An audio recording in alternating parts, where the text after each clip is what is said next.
Diana Wu. I'm the Dean of University Extension. Ted Huang, our CFO. John asked us to do a kind of a short version of the turnaround that UC Berkeley Extension has gone through over the last several years. These are Extension students and Extension alumni, and they are part of a marketing campaign to use real people on the cover of our catalog and on our website. We're going to cover some of these topics today. I'm going to jump right in the interest of time. Mm-hmm. Diana, we can't hear back here at all. Can you use the mic? Yes. Thank you. So Dana, this is my favorite slide. This is John's favorite slide. So, interestingly enough, we were a much larger operation back in the year 2000, but we were a break-even operation. So we fell into deficit around, is it 2002, Ted? I can't see it from here. And interestingly enough, when I was asked to create a business plan, I was asked to bring the operation back to break even. And the reason we were able to accomplish that faster than we thought, and the reason we were able to actually generate revenue, had to do with a business plan that asked for the leadership support on actually further increasing our debt. We asked for more investment in university extension at that time, and the message was, we can no longer cut costs, because if we continue cutting, there will be no way to bring us back to break even, much less generate revenue.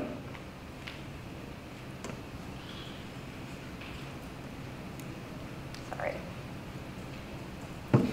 So what we did was we focused on some strategic objectives that I set out back in 2007. And identified really 4 areas that we thought we had huge potential to grow. But the reason I put staffing first was because it had everything to do with what kind of team we were trying to build and what we were going to do in order to build business products in each of these different lines. Who are the staff do we need? Do we have them? Do we need to hire them? And I put the org chart up here. It's not important. I mean, they are important people, but it's not important who the people are or what the positions are. The reason I put this up there was just kind of to trigger our thought that extension is we are always undergoing a review of, do we have the right people doing what we need them to do? Are we always assessing our talent and placing them in the right positions, and are they doing what they like to do? We're always thinking about workflow, especially now that we're in the middle of bringing in a new student information system for extension, revisiting all our business processes and workflows. That's why I put the chart up there.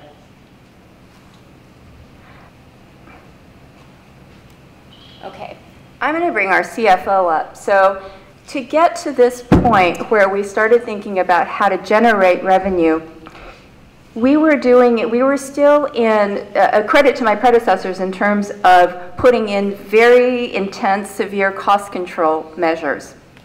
And then in order us to figure out how to grow, I'm not a numbers person. I'm pretty creative in terms of thinking about revenue, and it goes back to what Jen Wolch was saying about, there are things I don't know how to do. And that includes finance. So I'm not a numbers person. That includes marketing. We have a whole marketing team. It includes an online operation, to build online classes.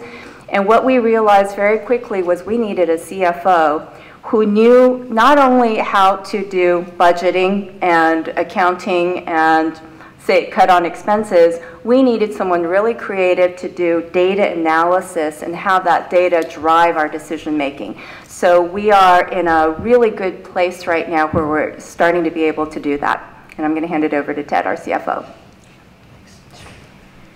So since I've actually come to Extension, it's given me a great opportunity to kind of take a lot of things from my background. I've actually come from a consulting background. I used to work for PricewaterhouseCoopers in their turnaround, and bankruptcy practice. And so here, coming into Extension, I mean, you can see going back. Let's see if I can get that back. we had 5 pretty bad years where we lost a lot of money. And that debt, actually, that deficit is still with us today. But you can see we've had 5 or 6 years of actually very positive growth. And this last year, we actually made 40 million, all right? So we dropped down to 24 million and increased that to about 40 million in top-line revenues.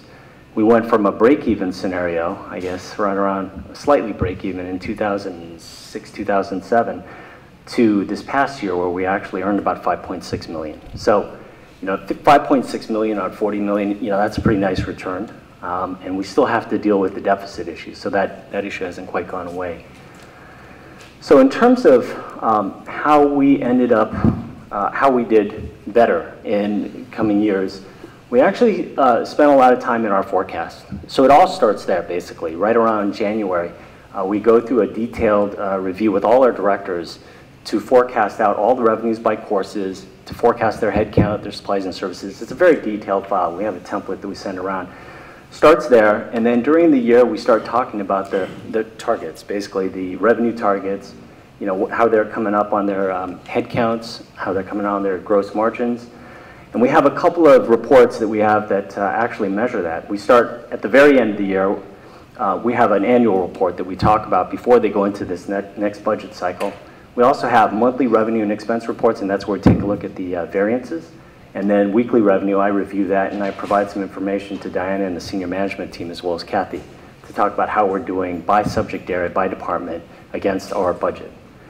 In terms of performance metrics, this is something that's very important. In the last couple of years, we had to sort of train the directors in our group to really talk about, what's your revenue target for the term, what's your gross margin, what's your average class size. So we have a couple of different things. We're always constantly checking back and forth to make sure we understand. Finally, at the very bottom, Diana and I spend quite a bit of time on campus, kind of meeting with different campus departments to, talk about different opportunities for raising revenue across the campus. And we use the concurrent enrollment program really to kind of drive that discussion. And the last point is really just to say how we've kind of chosen to invest our funds. We believe our academic mission should come first. And so we've really tried to invest as much as we could in online as well as in our academic programs, as opposed to spending this on financial services and IT. Okay. And this next slide, I believe, shows kind of that cycle. This is our feedback loop, basically starting with the budgeting, getting into the reporting and the analysis, and then at the end of the year we have our annual report, and that really ties back everything we learned during the year, and then we go into a new sales cycle. So it's a constant feedback loop.